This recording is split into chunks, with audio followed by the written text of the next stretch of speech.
Mr. Saraf, let me then ask you, sir, in terms of what happens from here on. The first step has been done, which is the in-principle nod has come in from Cabinet. What is the next step, sir, to start to make this work, to put this plan in process? I'm not really aware. We would need to speak with the seller and need to ascertain what is in their mind. And we would be guided by that, and then we would need to take the matter to our board, decide the funding plan, and complete the transaction. But the transaction potentially can be completed much sooner than what was earlier in your mind. So you're saying that it's unlikely to take a year to get this done. It's probably going to be within this this calendar year itself, sir? Certainly. Certainly within this calendar year. Yeah. Once again, sir, and I know I'm belaboring the point, and I know that, you know, some of our other analysts have asked this question of you also, but on the issue of valuations, sir, once again, you know, from a minority shareholder's perspective, what is it that they can realistically expect, and why the decision not to go in for an independent valuation? No, this is my view and reading of the law, and based on the advice given to us. And if there is something different, so the advice was sought from the Law Ministry, from the Attorney General. From who was the advice sought from? I think this is too much to ask. Too much to ask, but this has the approval of the Law Ministry, sir. The fact that you don't require an open offer, that minority shareholder approval. We have an advice on this.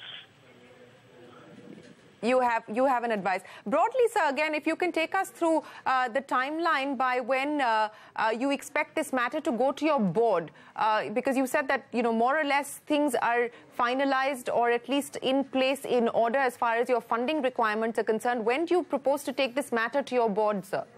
No, this will depend on what the seller's desire is. We would speak with them. We would discuss what is in their mind.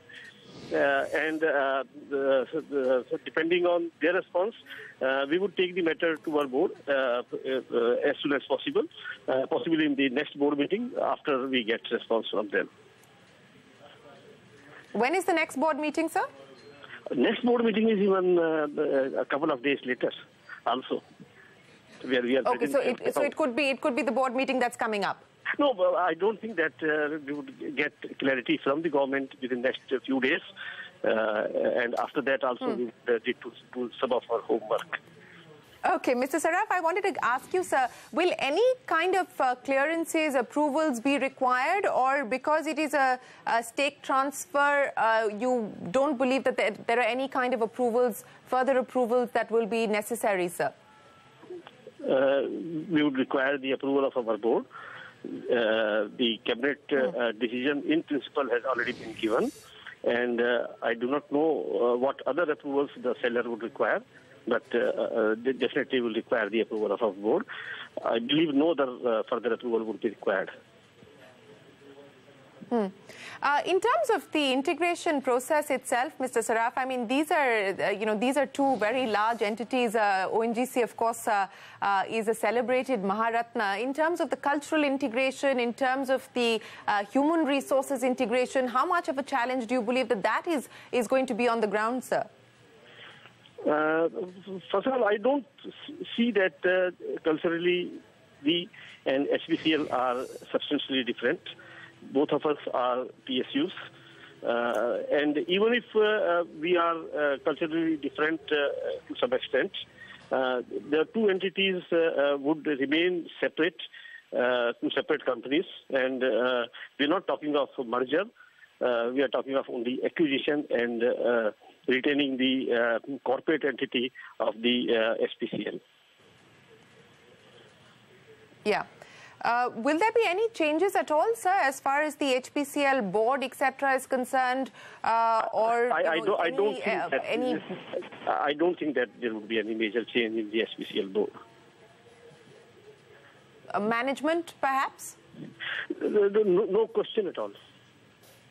this question does not arise. No question at all of any. No question at all of any change in the management as far as HPCL, but you're saying that there may be some changes with respect to the HPCL board. This question of change of management does not arise at all. Okay, well, Mr. Saraf, I know you've been very patiently fielding all the questions that have come your way from all of us here at CNBC TV 18. Sir, you know, how long has this been in the making realistically? I know that this was part of the budget announcement that the government made, that they were looking at consolidation across different sectors to create these behemoths. But can you also take us through operationally, behind the scenes? I'm sure you and your team have been working to ensure that this takes off. As I said, it's been more than 10 years that this idea has bounced back and forth. What has it taken to actually get this off the ground, sir? I think we would talk on that sometime later, but this is an exercise which has taken 6 months and 17 days because on 1st of Feb, the budget announcement was there. And after that, we have been thinking on this.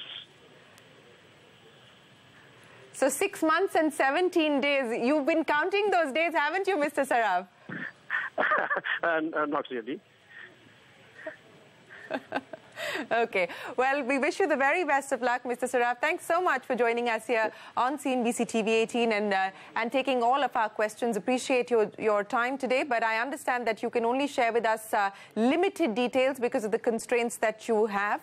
And we hope that once you do have more clarity on the road ahead, you will join us again and share those details with us. But thanks very much for joining us. That is the chairman of ONGC speaking first and exclusively minutes after the cabinet approval has come in for the ONGC merger. Let me quickly bring in our guests who have been patiently waiting with us. Mr. Tripathi, let me go to you, sir. You've just heard the ONGC chairman there. On the back of everything that you've heard, sir, what does it look like to you and what would you expect down the road? I mentioned the beginning, you see the synergy in energy has been discussed for quite some time. So in that context, this is only one of the steps. But in one of these steps also, there are various stages. In short term, there will be problems of harmonizing the relationship and harmonizing the work culture in working together. But since ONGC and HPCL are already involved in MRPL, so I suppose they will overcome the difficulties, but there will be some problems of harmonizing the working relationships. In the long run, as everyone has pointed out, world over, the oil companies are integrated. So when they are integrated, they are able to absorb the volatility and shocks, and they are able to also compete much better. So the synergy energy does not stop only at this stage. I think there is many more things to follow. If the government is really working on that basis, then we will see some more such steps, and we will also see some integration of ministries. For example, coal and petroleum need not stay as two separate ministries. They should come together. Renewables and power should come together. So all these steps should unfold in due course of time. Okay, so you're saying consolidation even as far as the ministries were concerned, which was something that was anticipated when the government, in fact, came to power. But Narendra Taneja, let me come to you and let me put that specific point to you as well. As Mr. Tripathi was pointing out, and we heard from Mr. Saraf as well, that a lot of the questions that we're asking of them are questions that they're constrained to respond to at this point in time, given the fact that approvals have only just come in and a lot of this is still work in progress. But what is it that you think will be the biggest win, the biggest benefit, as well as the biggest challenge? I think the biggest benefits is that, as I said, that these are two really good companies and with very strong fundamentals and tremendous future, as you know, at least when I look at the horizon of next 20 years. And ONGC, you know, left this thing that was the downstream thing, and at the same time, we know HPCL has been trying to get into upstream sector for a very long time. They even floated a company called Price Petroleum, which has really taken off. So I think they had HPCL for a long time.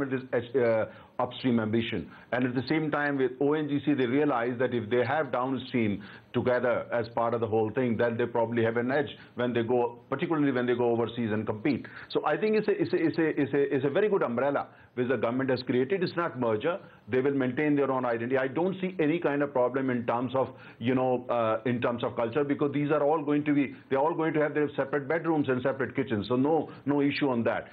But as far as the challenges are concerned, I think challenges are more going to be this thing that now HPCL would have to go through ONGC to the government on many issues.